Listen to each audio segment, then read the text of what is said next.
Okay.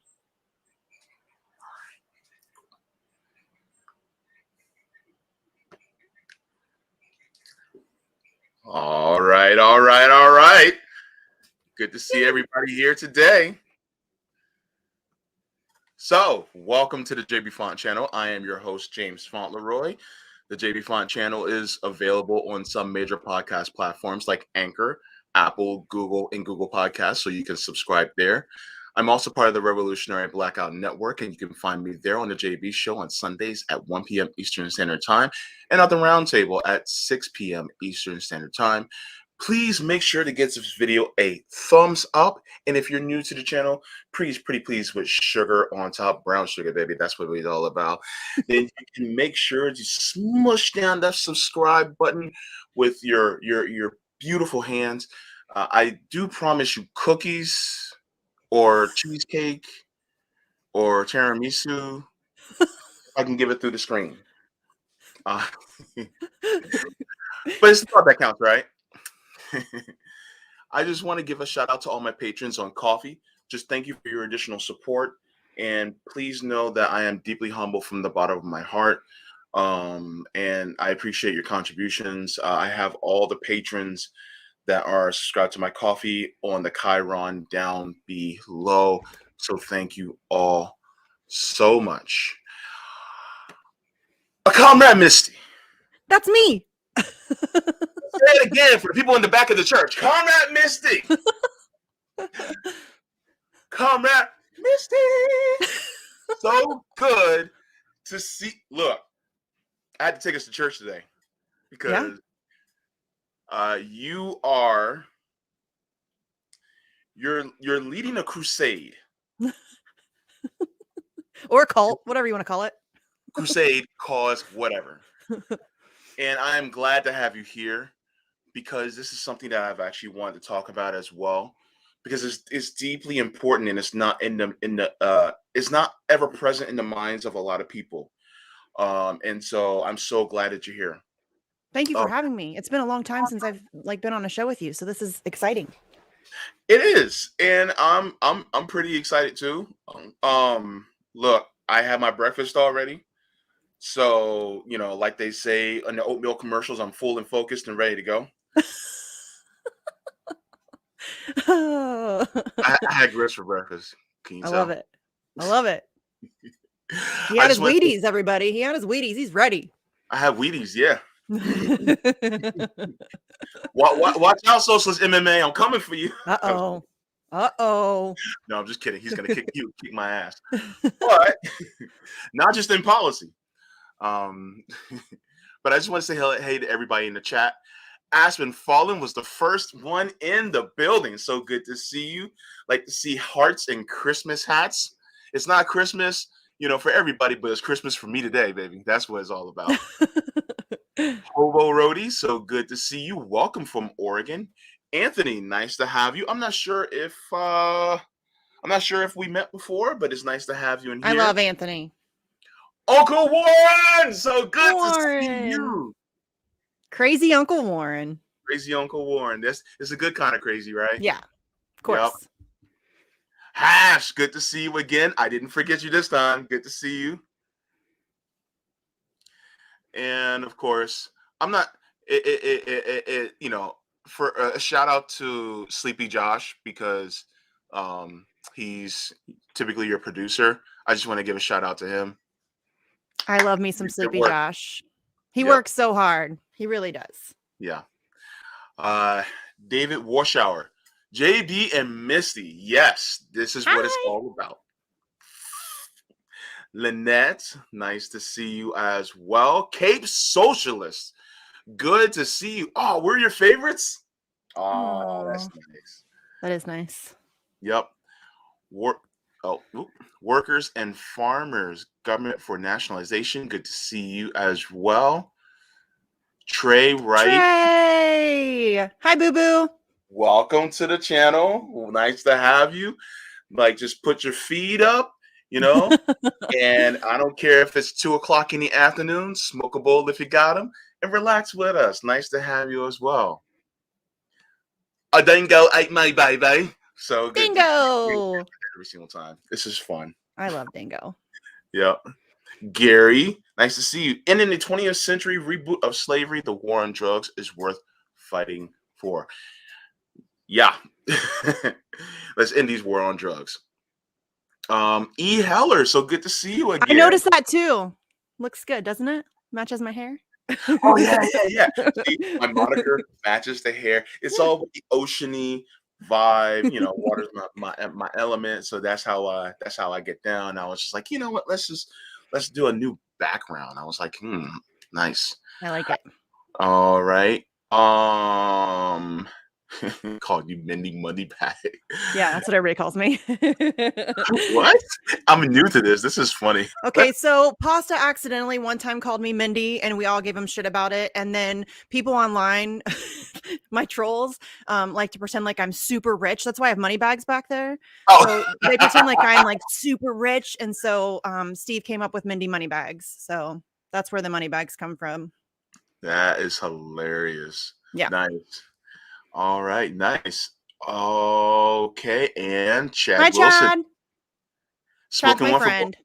Take a couple of extra puffs from me because, you know, I got a lot of personality and I need a couple extra puffs. So take a couple from me, will you? No, Warren, it's today I'm a clout chaser. Oh, nice. Not a grifter today. I do have a grifter shirt, but today I'm a clout chaser. Okay, well, look, I'm the one that needs the clout because I'm the one with the tiny channel.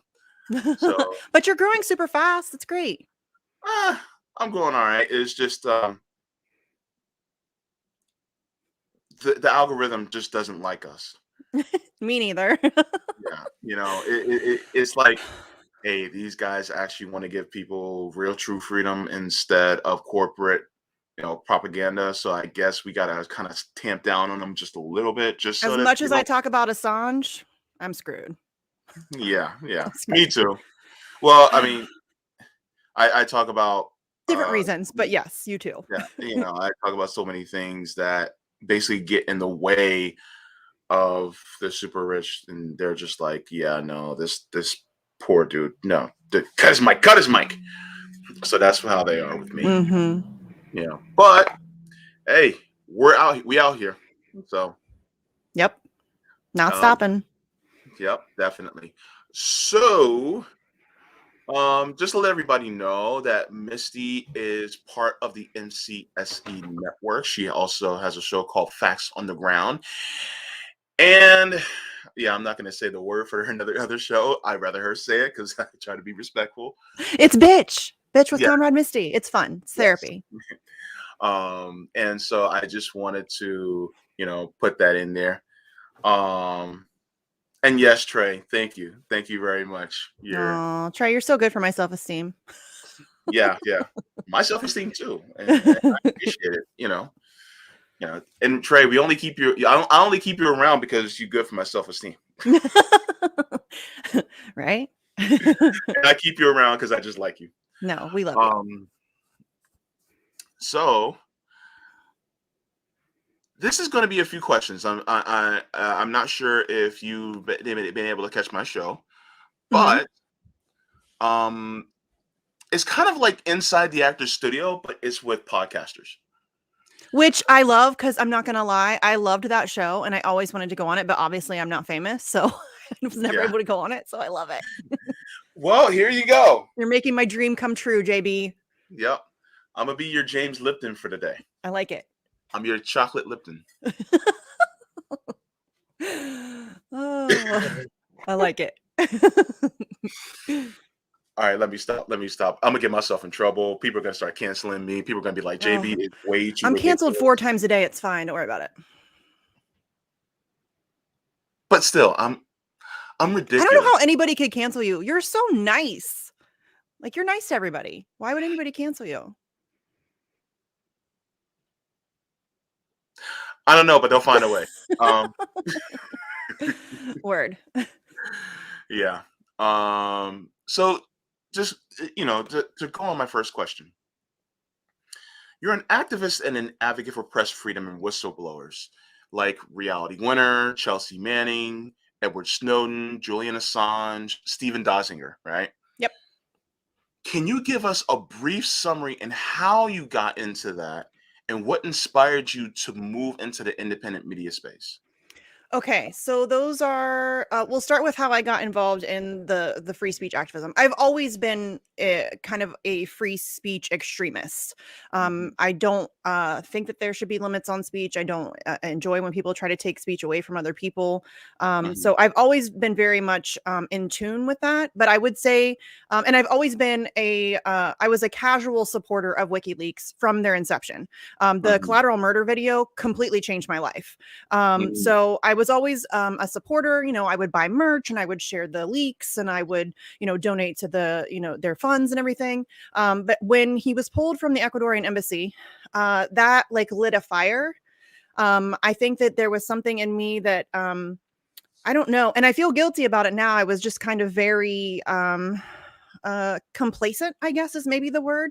mhm. And once he was pulled from the Ecuadorian embassy, I realized that this is legit. Like this is serious. This is Yeah. a monumental attack on all of us, and that's what really propelled me into that. Being as loud as I am now. So, and then as far as getting involved with independent media, I was pulled in, kicking and screaming. I never wanted to do this. I pondered the idea of it, but I was always very aware of the fact that if you put yourself out there, that opens up, you're going to get criticized, you're going to get smeared, you're going to get, you know what I mean? All of those things. And I didn't know if I really wanted to open myself up to that situation. But actually I went to a Jimmy Dore show in, I think 2018 or 20, it must have been 2019. And I met Taylor Hudak and Andrew Smith, Mhm. who had just started the Action for Assange channel. Which was taking over for the Unity for J Vigils. And, I got drunk at the Jimmy Dore show. They were sitting behind us. And Andrew's like, you should come on the vigil. You should come. And I'm like, yeah, I'll totally do that. And then I woke up the next day and I'm like, I totally agreed to something I really don't want to do. But Andrew, if you know Andrew, he's incredibly persistent. And so he just kept bothering me and bothering me and bothering me and bothering me until finally I went on as just a guest. Yeah. And then they liked me, and they were like, you should come back. And so I think I was a guest a couple of times, and they're like, we really like you. You should come as like a guest host and like help us guest host every once in a while. So I started doing that. And then it eventually was like, you should just be a host. And so that is how I ended up in this space. And then, other shows have branched off from that. Nice, nice. And um, your passion for free speech, did that ever come from something that happened in your formative years when you felt like somebody their voice wasn't being heard and you were like, that's not right, this person should be heard? Is there something that happened before that really just like that kind of linked you to that cause that you I can th- think of? that's a good question, and I think it was really just like a cumulative effect. Hmm. Because I always felt like I didn't really have a voice. Hmm. So I was always kind of hyper aware of not being heard. Or Hmm. at least feeling like I wasn't being heard. Hmm. So I mean that kind of led into it. But then there was also just like a bunch of different things that I witnessed or that I saw, where people were shut down or people weren't allowed to speak or people weren't allowed to be heard or whatever. And I think just over the years, it just was something that I noticed. And I think just for me, I have like a deep sense of justice. I know that sounds really corny, but I have this deep like this deep sense of searching for justice, and you Yeah. cannot get justice without being heard. Yeah. And I think we see that now with people like Tara Reid and other examples, where if you're unable to be heard, you're unable to get justice. And so I think that it was just this thing where I just always kind of instinctively knew that people should have a right to be heard. Yeah. You strike me as the type of person that says, hey, can you shut the fuck up so this person can talk? Yeah, yeah. And uh true story. Then this is something that I've dealt with my entire life. And despite my grandiose appearance, I typically am talked over a lot. And there's typically points where I can't get a word in edgewise. And so because of that, I've always felt like I was invisible. Mhm. And so with that, it was always people like you that would come in and chime in and be like, hey, he's talking. He's he's trying to share his story. Will you guys shut up and listen? And then I will always be like, oh, somebody actually wants to hear what I have to say. Mhm. And so, first of all, I want to thank people like you because it helped me to be able to come out of my shell a little bit more, to share my story a little bit more. Because some of us are a little timid, some of us are a little shy, some of us are a little anxious because there's a fear of people not liking us or people not wanting us around. So therefore, we feel like if we interrupt or if we kind of wedge ourselves in, that we feel like we're going to lose these connections with people that we find valuable. Yes. And this is one of the reasons why I appreciate a lot of people who are very loud and outspoken about making sure people are heard. And typically, people like you are also the types that say, I despise the notion that children should be seen and not heard. Oh. Because that was something that a lot of older people had Mhm. tried to instill. And thankfully, people like my mom and people, that I grew up around were like, no, no, no, no, let's hear what the child has to say because, and I was raised kind of religious. So they would say, out of the mouth of babes, they would say something like that. But it would be like, there's some wisdom and you hear in a child's voice. And so thankfully that I also had that as well. Yeah. Mhm. No, I agree. And I think for me too, I don't know if this has been your experience, but it's not even just that I was afraid of maybe rejection. It was also that I didn't necessarily think I had anything of value to add. Why would anybody care what I have to say? You know what I mean? Yeah. And so I think that and I still deal with that to this day. But hey, Amen or Iman, I'm sorry if I'm pronouncing your name wrong. I absolutely do talk about Yemen on a regular basis. In fact, I helped organize Opti Sanitize a couple years ago. I've tweeted about it recently. Mhm. And if you think Yemen needs more attention, go do that, fam. And it does. You're absolutely right, but I'm just one person. But yeah, I think that for me, I still struggle with that. I still struggle with Mhm. I still like asking people to come on my show. It takes me, I have to like build up the courage to do it. Because I'm Mhm. like, why would anybody want to come talk to me? I'm, just some chick in Ohio. Why does anybody care? You know? Mhm. So yeah, I think that that's something that I've always, and I still struggle with to this day. And I hate the children should be seen and not heard thing. I hate that. I Yeah. hate that. It is so Yeah. gross to me Yeah. that we That's dismiss why I said it, 'cause children. that's why I trigger you because I hate it too. And I Yeah, I wanted mean, my to, kids have a voice. They are able to choose how they get their haircut, what clothes they wear, what all of that stuff. I mean, within reason. Like, I'm not going to let them do crazy shit. Mhm. But yeah, I hate that. I despise that. It is really damaging. I think, and it breeds this sort of. I think that those children then grow up to be very insecure and incapable of standing up for themselves, incapable Yeah. of advocating for themselves. And that's really damaging. Yeah. I was bullied a lot as a kid. Me So too. yeah. And I think part of it also the influence is because you grew up as uh, a woman in this society, which also it's inherently uh it's almost like implied that your light should be dimmed Hmm. just by virtue of your gender. And it's like, wait, no, no, no, no, no, that's not right. And so that's another reason why I'm very happy that you're in this space because it's more than just being a woman in this space, but also being a woman that's outspoken. Yes. You know? People don't like that. Yeah, There are a lot of people that do not like that at yeah, all. yeah. My grandmother loves outspoken women. Hi, Grandma. I already love you. Yeah. If it's just my mom, outspoken, my Yeah. auntie, outspoken, my my youngest niece, especially, oh my god, she's outspoken. she is the toughest chick I know, and I love her for it. Shout out to you, Rainey. Love you.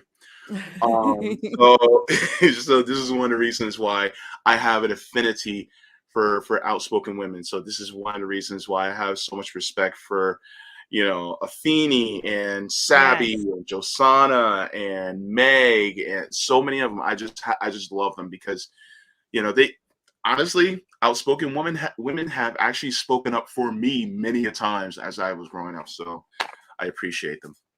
Yeah. You can tell you were raised by strong women. Yeah, yeah. And by the way, uh, Amen. Just to let you know, I'm also on the Revolutionary Blackout Network, and the last time I was actually on, I actually spoke about on my show about the war in Yemen, and I even shared a photo of a child that was basically destroyed by the war in Yemen. So, and plus, that has way more subscribers and way more people watching than on my channel. So, I suggest you go and look at the JB show on the Revolutionary Blackout Network and see that I actually spoke about that. I've So, covered it numerous times, and he or yeah, she, I'm not sure, keeps saying that Yemen is more important than Assange. I mean, that's your perspective. I disagree with that. But also, Julian Assange released the Yemen files, which helped expose a lot of what's going on in Yemen right now. yeah. So this is one of my favorite things that people do to me. Mhm. They are just so deeply angry that I'm focused on Julian Assange, and they just don't understand, and that it. I don't do you guys not know what activism is? You find what you're passionate about and you put everything you have into it. And Yeah. this is my personal passion. It doesn't Mhm. have to be yours. You don't get to police what I talk about. I'll talk about Yep. whatever I want.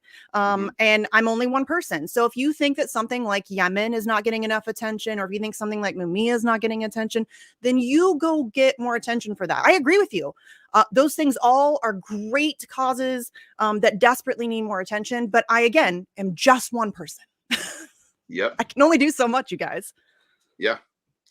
And this is one of the reasons why it is good to have activists in many different realms. Yeah. So, but thank you so much for bringing up Yemen, because that is also a deeply important topic.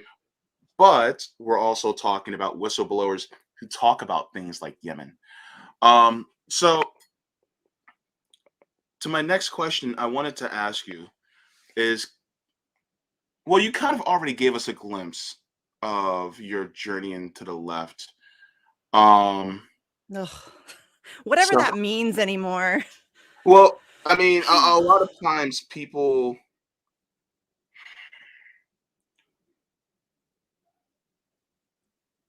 it's kind of tough because some people kind of gatekeep in that way, Hmm. and they'll say, you're not left because of this, and that, and the third, and whatever.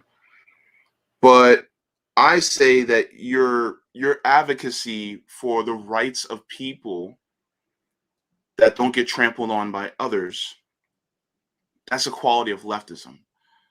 So therefore, you basically fit all the hallmarks of it. Um, and so you pretty much gave that explanation of how you got into it. Especially when you were talking about the WikiLeaks about what they were doing in foreign wars and how that really lit a fire within you. That changed my life. Collateral Murder, seeing that video 100% changed everything I thought. Everything. I mean, it was like a huge gut punch for me. I mean, watching this 38-minute video of these Apache helicopter pilots, um, you know, laughing about committing war crimes, Wow. and shooting at children, Mhm. and then blaming it, victim blaming. Oh, you shouldn't bring kids to a gunfight. It wasn't a gunfight. what are you talking about? I mean, it was disgusting, and it changed. I mean, I always knew that war was a racket, and I always knew that, our foreign policy was garbage, and that we were not this, great country that we've always pretended to be. I kind of always had that. I just instinctually, I think that some people just have a good BS detector, and I've been blessed with one. But I don't seeing it, and really more importantly, hearing it, because I think to me the audio is incredibly powerful. I mean, listening to these people, it sounds like they're playing a video game, and you're murdering people. Journalists, two journalists were murdered. You're shooting at children, and it sounds like they're playing, Call of Duty or something. Yeah. So yeah, that changed my life entirely. Yeah, there are certain things that you see that will hit you. One of the things that made me look at people around the world in a more empathetic and compassionate light was when I saw grown men being detained at our border in what I like to call concentration camps. And they were behind the plexiglass, tears coming out of their eyes, saying that we haven't showered in 40 days. We want to know where our babies are. Ugh. These are grown men. Yeah. And they're crying because they want to know where their kids are. Yeah. That's a lot. That's heavy stuff. For anybody to sit there and to blame what the United States has done, I'm sorry, to blame them for what the United States has done, and them just traversing dangerous routes to get to our border as refugees, and then be treated worse than even some animals. Yeah. How can that sit right with you when we were the ones, well, not we, but our government was the one that basically trashed the nations in the global south and caused them to migrate? We call that chickens coming home to roost. Yes. That's And so many people leave that part out when they're talking, especially conservatives. They love to talk about, immigrants are taking our jobs. And well, okay, then stop creating immigrants. Stop creating people who have to flee their homeland because you've destroyed it. Let's do that, But no, they don't want to talk about that part. No. And even still, the border is an invisible, imaginary line. Who gives a fuck about the border anyway? Yeah. It's weird. Like, it's like, well, we got to maintain our what sovereignty? Like this is archaic bullshit about, because ultimately it was different kingdoms, and then these kingdoms are turned into democratic governments, and then they put borders and democratic. Gosh, it's so silly. I'm just relaying that because everybody has their story, something that just hit them, and it was just like, wait, what the hell is going on with this world? And for you, it was seeing that video from WikiLeaks. Thank God they showed it, because it woke up a lot of people. It was a lot of things. Like that was just one pivotal moment in my life, but that was a big one. Yeah, that was a big one. Yeah. So for me, that was a big one, and there are many others just like you. But I'm glad. Thank you so much for sharing that with me. Yeah, of course. Yeah. What is some advice that you would like to give to women who want to venture into this space? Do it. Don't be afraid. They're gonna, but I will give a caveat to that. You have to have tough skin. You absolutely have. Don't do this if you're not in a mental health space where it would be unhealthy for you, because people will come for you. They will criticize you. They will lie about you. They will smear you. They will attack you. They'll stalk you. It is not it's not for the thin skinned for sure. And I hate having to say that because it shouldn't be that bad, but it is. And I think any of the women that we work with, Sabby, Afeni, Fiorella gets all kinds of hate. I think from MCSE, it's like she gets the most and then I get the next, but like even that, there's like a huge difference between the two of us. But I think you have to be, but don't be afraid. Like if you have something to say, if you've ever considered starting a channel, if you've ever considered, doing any of this stuff, we need more of that. We desperately need more of that in this space. It's a bunch of white dudes, frankly, it's annoying. So it's starting to change. I mean, RBN was massive. I mean, you guys know I was a huge fangirl from day one because I was like, this is fantastic. And I like to call myself the honorary mascot of RBN. Yeah, because we need that. We need that desperately. We need people like Jasana. We need, you know what I mean? We need those voices. And it doesn't necessarily mean that I'm going to agree with everybody all the time. And that's another thing that frustrates me is that people think you have to agree with everybody 100% of the time to, work together or whatever. And that's just not the case. I mean, I'm on MCSC. I don't agree with Nico House all the time. That's okay. We're still colleagues and comrades and we can still work together and we can give each other, shoot back and forth at each other and have conversations and debates. And that's fine. There's just so much of this where if we disagree on one thing, then, we have to just cancel you. You're canceled. You're canceled. It's silly, but I mean, we desperately do need more women. So don't be afraid. I should give credit to both Taylor Hudak, actually 3 people, Taylor Hudak, Caitlin Johnstone, and Elizabeth Lee Voss, all amazing, strong female journalists who, when I was just starting to get into this, I was terrified and I didn't know what I was doing. And I had this whole imposter syndrome thing, and they were so supportive, so helpful to me. And I try to, pay that forward. So, I mean, as often as I can, anytime I see, another woman who's getting started, I try to encourage as much as I can. I try to boost, I share their stuff all the time. And you know what I mean? We need that. We need that, that kind of solidarity amongst women in this space. Yeah. I honestly, I agree with Nick. What did Nick say? I didn't see it. I missed it. Nick said that you're an honorary RBN.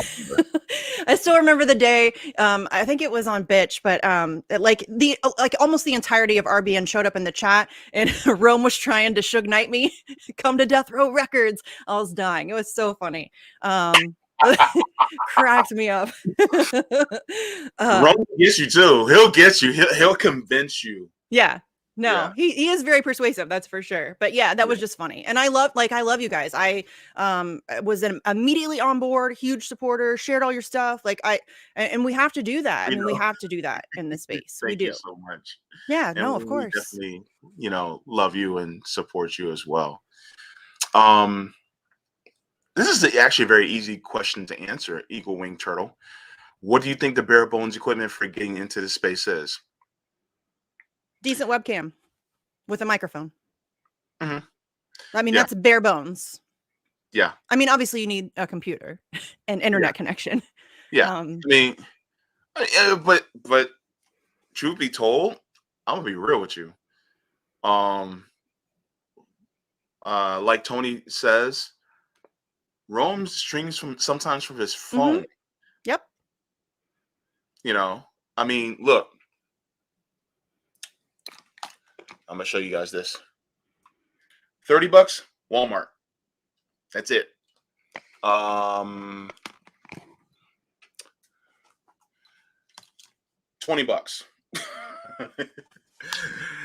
It's just, it doesn't take a lot. No.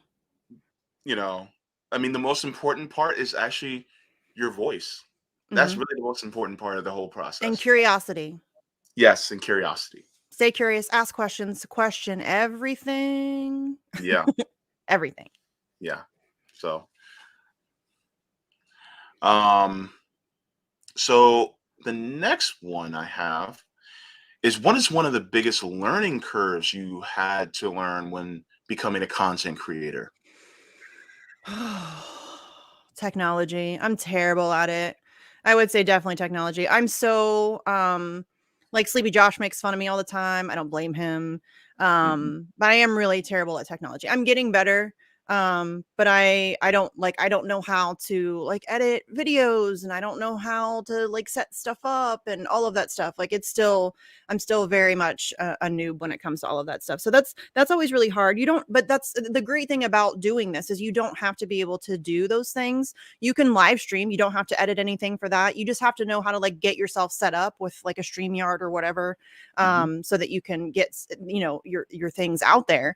But once you get all of that stuff, I mean, you don't need to be able to have all those things. And I will say the great thing about the indie media space that we run in, Mhm. people are incredibly helpful. I mean, Mhm. people like Warren and Oz and Sleepy Josh and all of these people are always willing to help you produce a show and like run, the tech stuff. And people are willing to make graphics for you and to help you out. Jesse Jett makes songs for me. And I mean, I think there are so many people in the space that it's more about building each other up, which I love. Mhm. And that's obviously there are people who are not interested in that, and they are legitimate clout chasers. Yeah. And they don't care about you or what you're doing. But I think that we've done a very good job cultivating a legitimate community. And again, we don't all agree with each other all the time. Yeah. But I think that we all recognize the value of having so many voices to combat the narrative control that's being forced upon us. Yeah. I think that we all realize that it's much more beneficial to work together. Yeah. And there's so many people who help me to get better in this space that I'm just Hmm. like, super grateful. Being part of RBN for almost a year that also helped, for when I started my channel and learning like what to do. So, I mean, that definitely helped. And also just observing like what other channels do. Like for instance, putting all my patrons and the Chiron down here like this. I Hmm. learned that from Sabby's channel. Yeah. And Sabby is fantastic. Can we yeah, just like say that out loud? She's fantastic. She's really yeah, great at her what's the word I'm looking for? The way that she presents her information. It's much different than the way I do, which is great. But she's just very good at what she does. And I appreciate her voice very mhm, much. yeah. And I also want to give credit to Eric T. Red because he's the one that came up with that idea. And I was just like, dude, thank you so much. You just gave me an idea. So I was just like, let me do it myself. So I did. So and that's one of the reasons why I love this space is because uh, if you surround yourself with people who want to collaborate and cooperate instead of compete, Yes. then they're like, hey, I think this will be good for you. I think this will work very well for you. This is what I do for my channel. I think it will work well for you. And it's like, oh my God, you're a lifesaver. Yes, And and it's so amazing because listen, I'm a competitive person. Like I'm an athlete or a former athlete. I guess I'm still an athlete, but whatever. I'm very competitive as a person. But in this space, I think it's fine to have like, little like jab. Yeah, I got that story before you did, or hey, I got that guess before you did. That's kind of fun to like, like just friendly competition. But I don't care. Whose channel has more subscribers or whose video got more views or who. I mean, there's so many people in this space who won't talk to people if you don't have a certain number of followers, and they won't if they don't think that they can get clout from you, they're not interested. And I don't want to be part of that in any way, shape, or form. I would much rather lift people up who are doing the work and who are getting the information out there and who are legit, and who are authentic, then I care about having the most watched video or the most Patreon, or I don't care about that stuff. I really do not at all. yeah, I mean, when you get really right down to it, it's really just about the message, Yes. you know. So Yeah, it ultimately, really is. And I think that um I mean, I'm that way just in general, but also I have to give a shout out to Nico because he gets so much crap, but he is that person. When Glory and I were recently approached by KRTD Media to do Free the Truth every Thursday, mhm, I mean, I'm on MCSC network, but he's not like my boss. He's just my friend. But I did want to like clear it with him just to, make sure that there wasn't going to be any like weird hard feelings or anything like that. And so I, asked him, hey, do you care if Gloria and I do this show? And he, first of all, he was like, what's KRTD Media? Because he didn't know who they are. And I told him, and he was like, yeah, of course. Why are you even asking me? It's about getting the message out. And that is Nico. That is 100% Nico House. This is somebody who came on Facts on the Ground. I think we had like 300 subscribers or something. He is constantly looking to reach back and pull others up, and those are the kind of people I want to surround myself with. Yeah. Speaking of which, he's actually going to be on this show next week. So it's going to have Nico House on. So I'm pretty excited about that too. And I love these cross-channel collaborations that we often have. When RBN is on MCSC or when Hardlands Media goes on KRTD Media, you know what I mean? It's great when we all can kind of cross collaborate and lift each other up in the process. I think that's beautiful. That's what we're about. That's just what we're about. Yeah. That's one thing I absolutely love about it. Okay, so man, time goes by really fast. I'm having fun. Hate when that happens. I want to slow down. It's just like slow down to a crawl, please. Yeah. It is hard. Yeah. Okay, so I'm gonna ask you a hypothetical question. I kind of think I already know a couple of your answers are gonna be, but you might surprise me because Misty is full of surprises. I am. Yeah. So this is a hypothetical. You are president of the United States. Stay with me here. All right. It's January 20th, your inauguration day. What are 3 actions you are taking as president within your first 100 days? Ooh, okay. Wow. Well, obviously, free Assange. Can I add like you're gonna get me here because I'm gonna add like free Assange, pardon Snowden, and the Espionage Act. Done. Espionage Act, done. No more. Okay. It's archaic and ridiculous, and it's used against journalists more than it's used against actual espionage. In fact, I think it's only ever really been used against journalists. So yes, that would be my first one. I think that would help to protect our freedom of speech, freedom of press, the First Amendment in general. I would probably end all of the wars immediately. Bring all of the troops home. I mean, all of the bases can be closed, and I would probably abolish police, or if I can add in like all of the pigs, CIA, FBI, NSA, all of those people gone. We need to reimagine all of that stuff. And in fact, intelligence agencies can just go. They don't do anything helpful, really. They just cause problems. But that's just off the top of my head. So I don't know. I mean, that's something that I'm going to probably be like agonizing over for the next week. Like what answers I should have gave there. But I would say those are pretty solid, like top 3, I would say. Okay. That's good. Especially when it comes to, talking about free speech. That's deeply important. I mean, that's my thing. Yeah, that is your thing, And I wonder what my thing is. I typically talk about housing a lot. Maybe that's my thing. I don't really know. Yeah. I got to think about it. Yeah, it's hard. Like to answer that right off the top of your head, that's hard. So Yeah, that's true.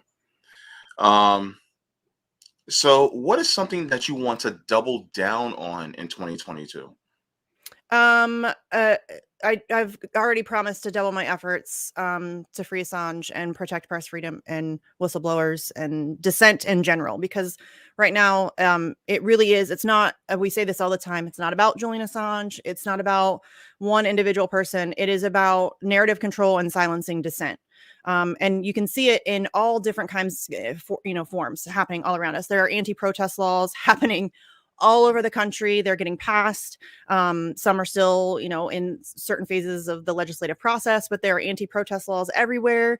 If you see what's happening, it doesn't matter what you think of the convoy. If you see what's happening to the way that they've shut down their finances, and their GoFundMes and their Get GoFundings and all of that stuff. And now Justin Trudeau thinks that he can monitor and seize, stuff from people who are supporting the convoy. If you don't think that that's going to come for a cause that you care about in some way at some point, you're sorely mistaken. This is just opening that door. And this has been something that's been happening for a long time. I mean, the First Amendment, or whatever you want, that's all been under attack for a very, very long time. They want to be able to feed us a narrative, and prevent us from speaking out against them and whatever they want to do. And I think that that's incredibly dangerous, which is why I do what I do. Yeah. I think one of the things that ultimately people need to think about is, if the government did the right thing in the first place, there's a lot of things that probably could have been avoided. Yeah. But they didn't. And so they're, they are making it so that now they want to force you, to die on the altar of capitalism just to save their hide, or to, in a way, make their corporate masters to please them. Mm-hmm. It's like, you guys didn't do it right in the first place, so how are you going to expect us to die on the altar of capitalism? Because they don't care about us. We're not going to do that. Yeah. In fact, if anything, what they did is actually radicalize people even more. Yeah.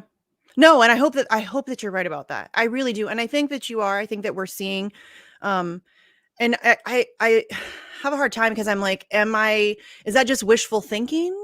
Or is it really what I'm witnessing? But I really do think that we're witnessing people starting to recognize, how desperate they are at this point, and how they have been consistently awful. And that's like being kind about it. And now they're trying to strip away all of our sources of being able to actively combat what they're, shoving down our throats. And we can't allow that to happen. We cannot allow that to happen. They've already managed to make us really, it's really difficult, between the way that they're able to divide us through propaganda, the way that they've been able to strip rights away from us that would otherwise enable us to fight back. And they're still doing that continually to this day. Right now, currently, I have 4 anti-protest laws in the Ohio State House that are in various stages of development. That should terrify everybody. We have to be able to actively fight back against what's happening in this country and around the world. I mean, really, this is not just about the US. This is about global. And that's, I think a lot of people don't recognize, especially when it comes to Julian Assange, people don't recognize the value that WikiLeaks has brought to global victims of empire and global victims of capitalism. And so I think that that's a lot of times people kind of forget, or just, willfully ignore those facts. Gotcha. And thank you for that. Yeah. Now the next question is going to be more of a fun one. I like fun. Yes. What is one food you can't live without? Ooh, that's hard. I know. Probably pasta. Maybe, can I be that general? I love Italian food, dude. It's so bad too. All those carbs, so bad. Ridiculous. Well, apparently not for the Italians, because the Italians are relatively healthy. Right? Like, why can't I eat pasta and drink wine all day and be great? And look, you know what I mean? Like, they're so lucky. We could. It's just we would have to take away. It's a different lifestyle. They're very much more relaxed. There's a lot less stress. Like in the States, it's very capitalistic driven. It's very, you have to go work, work, work, work, work, work, work. Like, you know, when George W. Bush was like, it's uniquely American for you to have 3 jobs and still not be able to pay your bills. Like that's, you know what I mean? That's kind of the environment that we live in the States. So I think that, you know, I think stress is just unbelievably damaging to the human body in general. Yeah. And a lot of times, somebody I was watching the TikTok, and this lady was talking about how she moved from the United States to Japan, Mm-hmm. and she says she did not change the way she ate at all. She ate basically the same things here, I mean in Japan, as she did here. She lost 40 pounds. Amazing. I'm telling you, I think stress is a huge, and that's not to say that, you know, Japan doesn't have stress or Italy doesn't have stress. Of course they do. I just think it's a different, it's culturally, I think in the States, it's very, you know, the bootstrap mentality. And if you're not working, you know, 60 hours a week, you're a failure. And I think that's, I genuinely think that that's extremely damaging to people and our health. Yeah.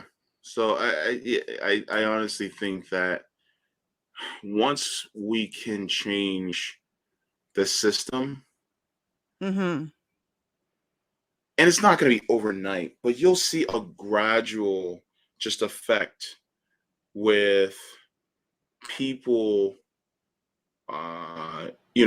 having a better quality of life, uh, and just people living longer. I hope so. Yeah. Changing the system would also, you know, I just want to get rid of the military. Yeah, that's a big one for me. That is a big one. I mean, and again, that's why I focus so much on Julian Assange, is because nobody's done more to expose the US empire and our military. Nobody on planet Earth has done more to expose just the absolute atrocities around the world. I mean, we mentioned the Yemen files, but the Iraq and Afghanistan war logs, collateral murder. I mean, and not just the military too, but also corporate corruption that's happening around the world. So, I mean, to me, I think that's just an invaluable service. You know what I mean? Just invaluable. And especially the way in which they deliver the information. It's not conjecture. There's no opinion. It's not like a talking head on a panel yelling at each other. It's source documentation. Here's the facts. You do with this what you will. And they've never gotten it wrong. And I think that that's pretty incredible. Yeah. So pasta. Okay. I think so. Yeah.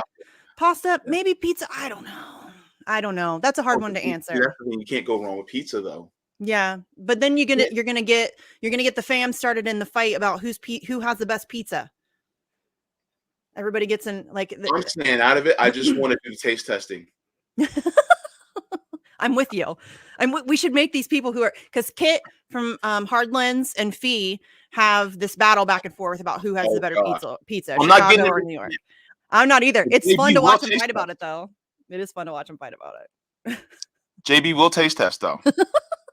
Actually, I'm just saying. Fee and Pasta owe me a margarita making contest because they promised me when we went to DC one time, because I'm a former bartender too, because I volunteered myself. They're like, I make the better margarita. No, I make the better margarita. I'm like, listen, I'm a former bartender. I would make a great judge. So you guys both make me margaritas and I'll tell you who makes the best margarita. So they owe me that. You guys owe me still. I'm ready for my margaritas. By the way, one of my first drinks was an electric blue lemonade when I was 21. Nice. And a Jaeger bomb. Oh, I don't like Jaeger bombs much. I don't either, but hey, it was there. It was free, and I just got it. So. Listen, when you're 21, it doesn't matter. You'll drink just about anything. Yeah. Yep. I remember getting tipsy and lying on the floor in my friend's apartment. And one of my friends was like, "How do you feel?" And word for word, I said this. I feel like Captain Crunch floating on the ship. I was done. That's an interesting choice there. Captain Crunch floating on a ship. I don't know. I was just laying. I felt like I was floating on water because I was just so tipsy. It was hilarious. Oh, that's funny. Yeah, Oh, I remember being like really broke in my first apartment and buying that like the gallon jug vodka that tastes like hairspray. It's disgusting. But we were broke and that's what we could afford. So we just, chugged it and suffered through and got wasted. It was fun. cool.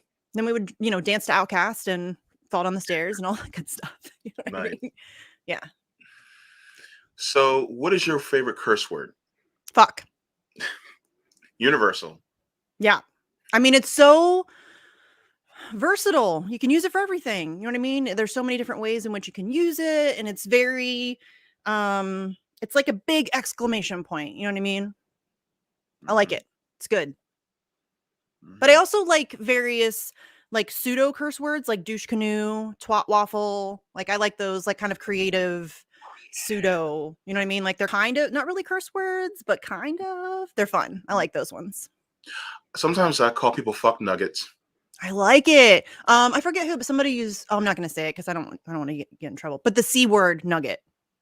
Oh, For some reason, that made me like. I shouldn't, because that's like whatever. I'll get canceled. But it just made me laugh. It made me giggle. It might have been Trey actually. I don't remember. Okay. It made me giggle though. Okay. I don't know why. I guess just because I wasn't expecting it, and I was like, oh, okay. It was Trey. I thought so, dude. Mm-hmm. Yeah. Oh, that's funny. Yeah. And then sometimes just saying yo mama. Yeah. There's nothing like a good yo mama joke. There's nothing good like a yo mama joke. Yeah. Actually, I'll tell you a funny story. My kid was being a turd one day. And she said something and I was like, "Your mom." And she was like, "You're my mom." And I'm like, "Oh, all right."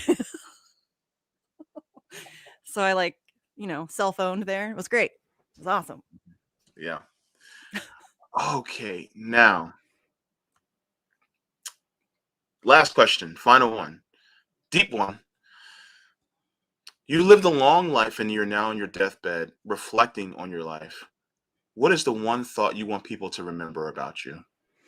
Ooh, I mean, I think mostly I just want, I want to have been a good parent, like a good mom. I think that's the most important thing to me. So, I mean, um, so yeah, I guess I would just, I want to know that I did, the best for my kids, that I gave them the best choices, options, guidance, all of that stuff, while also allowing them to like just be themselves. So, I mean, other than that, I guess if we're not talking about like my kids and how my kids feel about me and just in general, just passionate. You know what I mean? I always I try to, that's why I always laugh when people call me a grifter because it's so silly. I'm genuinely passionate about the things that I talk about. So there's no fakery. There's no, putting on airs or trying to appeal to an audience or any of that stuff. I just want to be authentically in my beliefs. Do you know what I mean? Yeah. And that's obvious because you are definitely passionate. I think to a fault, maybe sometimes. I actually I become more passionate on stream than I used to be. Because I guess one of my biggest issues was that I was trying to put on not a facade. I was just trying to be more. I was trying to make myself to be more of the just very chill, even keel. But that's not me. Right. It's just not. I tried that too for a while. I did. I tried, like, if you watch like old stuff that I did, I was trying to be like kind of professional and, thoughtful and scripted and all of that stuff. And that's just not who I am. I don't script anything ever. I don't like pre-think about how I'm going to answer questions or any of that stuff. And that's not to fault people who do that. I think that people who come very prepared and they have like a script and they have like a kind of way that they do like present things. I think that's great if that works for you. That's just not who I am, and I don't want to do anything that's inauthentic. But I think a lot of us who like come into this space, I think that you have to kind of feel it out and figure out what works best for you and how you go about doing things and what, what feels best, in the way that you present yourself. So, I mean, it's a learning process. It really is. It's not something that you're going to like make a video the first time you make a video and it's going to be perfect. And it's going to be, the most thoughtful and well-spoken, presentation that's ever been given. No, there's going to be a learning process. There's going to be, a way that you have to kind of build yourself up and examine who you are. And I am constantly changing. I'm constantly evolving. I'm constantly trying to try new things and figure out different ways of doing things. And, you're never done figuring it out and learning and all of that. And I don't think you should be, Mm-hmm. Yeah. And that's the part, that I see is that I'm always trying to learn, trying to grow in this space. There's a lot to know. And so, yes. And I think the most important thing you can do for yourself is know that you don't know it all. Yeah, I don't. You don't know it all. Find what you're passionate about, learn as much as you can about it, do everything you can for that thing. And like, seriously, one of my favorite things about having a show is that I get to invite people on who are smarter than me to talk about things that I am curious about and passionate about and to learn. And I think that's awesome. It's so much fun. Yeah. And truth be told, everybody that comes on here is smarter than me. I'm just like, just throw a rock. And it's like, hit somebody smarter. That's why I tell people all the time, I'm just some chick from Ohio. Like, I'm not asking I'm not saying you should take me seriously. I'm not a journalist. I've never claimed to be. I'm an activist who just kind of fell into doing independent media stuff. Like I mean, at best, I'm just a commentator, but I'm really just an activist, which I shouldn't say it that way because activists are awesome. So I shouldn't say just an activist. But I just mean in saying that, I just mean to differentiate between, people who do actual journalism and myself, because I love journalists, good journalists. Yeah. Caveat. I love good journalists. So I would never presume to include myself in that group. Yeah.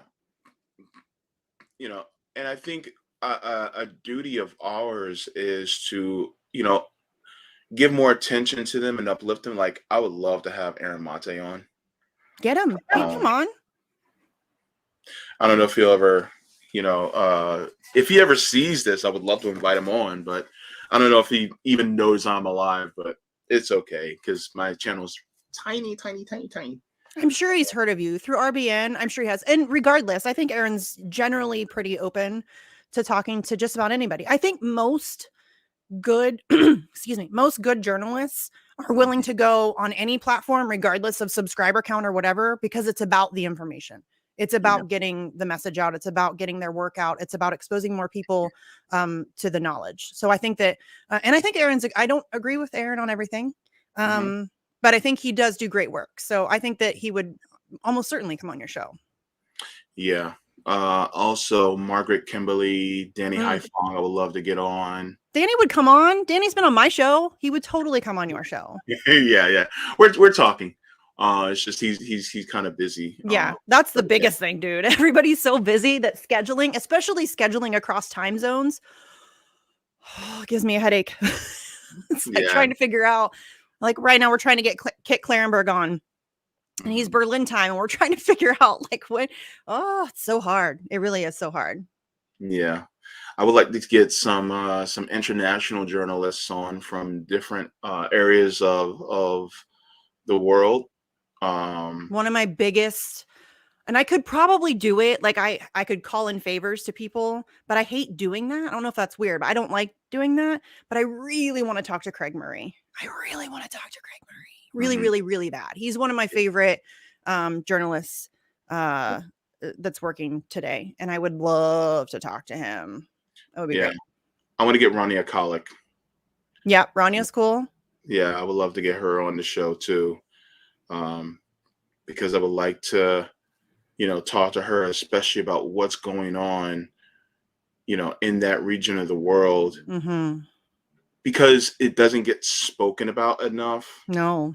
And so I would like to, have people like her, Richie Medhurst.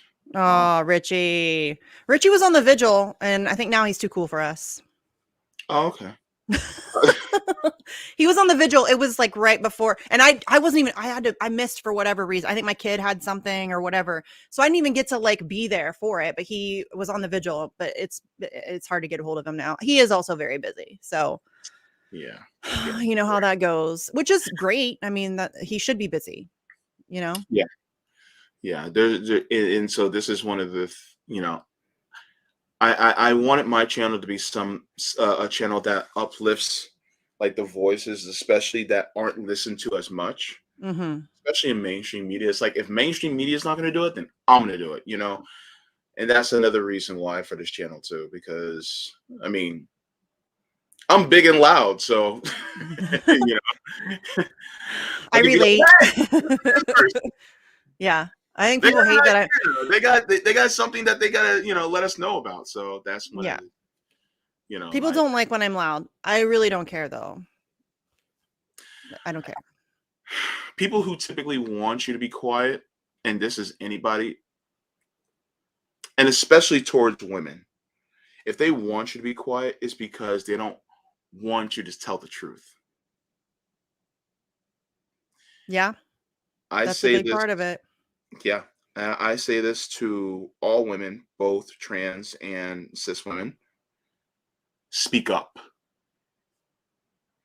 Tell Yeah. your truth, and don't be afraid of no man to say when you say it, because your brothers are here to back you up. Yes. So yeah. Yeah. There are men out there who are going to back us up. Yes. And I think I mean, when you asked earlier, what would you say to women? I think that's important to know that, it's not, there are some dudes out here who will have your back. Hmm. Yeah. So I mean, the MCSE crew is Trey, my dear friend Trey, like, he seriously has my back all the time. He gets more angry at my trolls than I do. Like, my trolls don't even bother me anymore. It's just like it's like a mosquito at this point.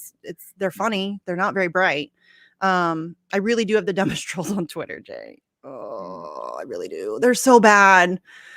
It's painful, but yeah. yeah, I mean, I think that that's a huge part. Like, I like to elevate lesser known voices more so than I mean, listen, I would love to talk to Craig Murray or George Galloway or Rania Kalick or, but they already have followings and stuff. So I try to, lift other people who are just getting started in independent media. I mean, bitch, we do that a lot. Like, I have a lot of people who are just getting started on that show. And I think that that's huge. Hmm. I think having those voices and elevating.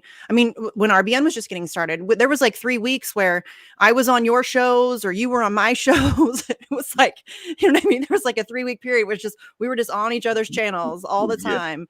Yeah. And that's I really do try to make a conscious effort to lift up, and especially activists. Like, I've been trying really hard to elevate other activists because I think activists do not get near the credit they deserve. I mean, just from my own personal experience, in Assange activism, there's always all these great, and I'm not disparaging any of these panels. They're all great. They help get the word out there, but there's never any of the actual activists who've been on the ground. And here they come. I'm not talking about myself. I don't need to. I'm talking about people like Emmy in London, who's literally been on the forefront of this issue since day one. Hmm. I was late to the game. I don't in any way feel that I'm worthy of being one of those people. There have been people who have been doing this for over a decade, and I would love to see those people get the credit that I feel that they're due. But that's just Yeah. me. Yeah. I want to grow to doing more activists. Um, Afeni, I'm calling you out. You better come on my show. Um, She was on Bitch. That was so fun. yeah. Oh, that was a fun one. Yeah. And there's others. I want to get Sharif Shrugs on. He's been on my show many times. I love Sharif. I know he's been on the JB show on RBN with me, but I need to get him on the Jaybefaunt side of the force. Yeah. So get him over here. And there's so many others that I just really want to bring on. So I'm excited. I can't wait to get more people, in this space to talk. Um, so Yeah, I think we need that, definitely. yeah, yeah. Thank you so much, Misty, for coming on. Thanks for having me. This was fun. Yeah, We need to do it more often. yeah, It's been too long. yeah, and you know what? I just since starting this channel, I'm still getting my bearings and things like that. But it's been a lovely ride, I have to say, and I'm quite surprised at the growth, and I'm quite humbled actually. I'm not surprised at all. I expected you to shoot right up, and you're going to continue to shoot right up. People love you, and how could they not? I mean, really. Thank you, thank you.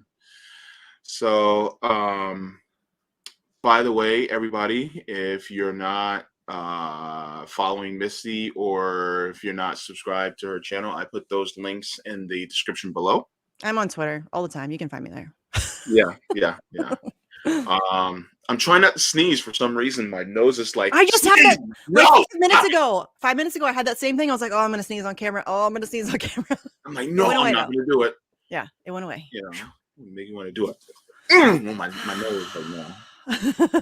Give myself a deviated septum and all that good stuff. I do have one. I broke my nose when I was 8, and so my nose is still jacked up. Really? Yeah, I got hit with a softball bat. It wasn't that fun. Yeah, that sucked pretty hard. Yeah, I broke my wrist when my right wrist when I was 5 years old. Really? I have a laundry list of injuries. Again, athlete, lots of injuries. I'm broken. My whole body's broken. Yeah. I tried to do a backflip. Oh, at 5? At 5. Whoops a daisy. Didn't go out. Didn't work out so well. Yeah, you saw the bones start trying to come through. Oh, gross. Yeah. I witnessed an injury that actually bones did come through, and that was not. That's why I immediately had like a physical reaction, because I immediately re-envisioned that. It was gross. Sorry. But yeah, I actually, and it was my friend whose name is James. Oh, and really? Actually, he's another JB. I won't say his last name because I don't want him to get stuff. Funny. But his last name did start with a B too, so he's another JB. Okay, so look. It's been 32 years, and I am still bitter, and I want people to feel sorry for me for this when I tell you this story. It's a short story. So after I broke my arm, and I want you guys all to be all sobby and sappy with me in the comments. Yes, I'm still bitter about it 32 years later. And I broke my arm, and then come to find out there was a field trip to go to the local community pool to teach me how to swim, and I couldn't go. Oh, because that is sad. You couldn't just like wrap a plastic bag around it or something, or they didn't think about that. Oh, okay. Because that's what my friend James had to do once. I didn't get to learn just when at 5. I got taught at 7 instead by a friend. Oh, that is sad. So yes, I'm bitter. Come on, bring all the feel sorry for me right now. Oh. Because 32 years ago, I can't even take myself seriously. 32 years ago, I broke my arm, and they could have at least let me sit by the pool. Right? You could have just laid out, hung out. That is sad. Why they got to do this to me? Why they got to do this to JB? Right? And at 5, you don't understand. Just hold me and rock me in your arms right now, please. Oh, it's like a therapy session now. Is this turned into a therapy session? It's fine now. Oh, goodness. Hang on. Why didn't you let me go? Yeah, that is sad. Terrible. I'm sorry you had to go through that, friend. I am sorry you had to go through that. Yes, say it again, please. I'm sorry you had to go through that. That's unfair. Thank you.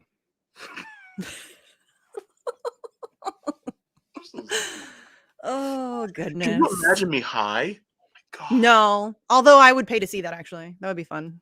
Yeah, well, they did when RBN had their we had our 10,000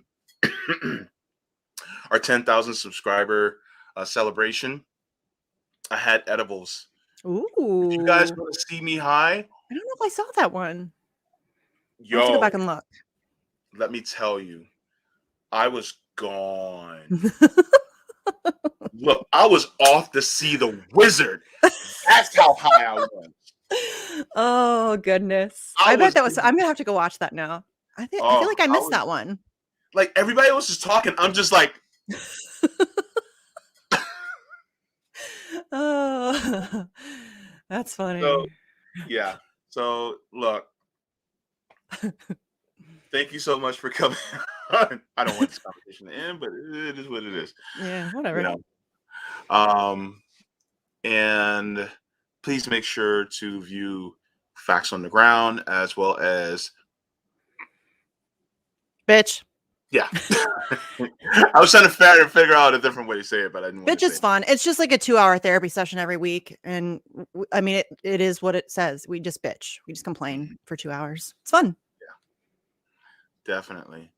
And just to let everybody know, I just want to thank you all for tuning in. It was so good to see everybody here in the chat. And yeah, by the way, I'm never gonna stop being bitter about my breaking my wrist, by the way, just so everybody knows, 'cause I'm still be bitter about it. Even by the time I'm like 60 years old, I'm still You'll be on your deathbed, like yeah. Yeah, because I never got to go to the pool, and I really wanted to go to that pool. You should have seen the size of that diving board. I wanted to get on that diving board so bad. Oh, I love diving boards. I Yeah. almost drowned once when I was 5, actually. My T-ball team had a pool party, and I thought I was going to be cool and jump off the diving board. I didn't know how to swim yet, and they had to save me. Oh. But diving boards are fun, though. I couldn't resist. But Misty, we're not talking about you. We're talking about me. Fair Okay. enough. Fair So enough. I'm just That's kidding. fair. That is No, totally fair.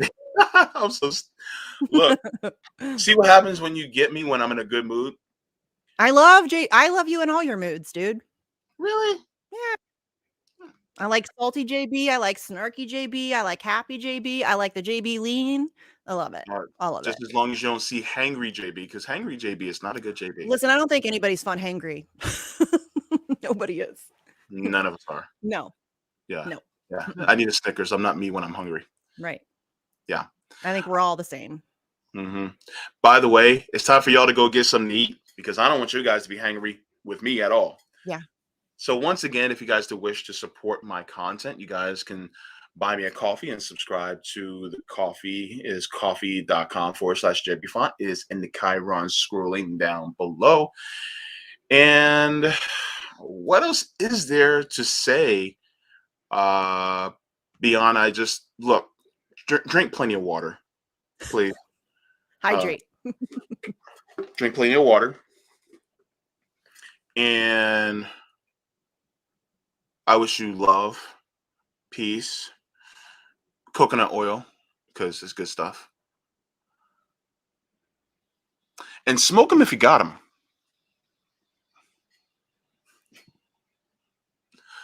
Smoke them if you got them.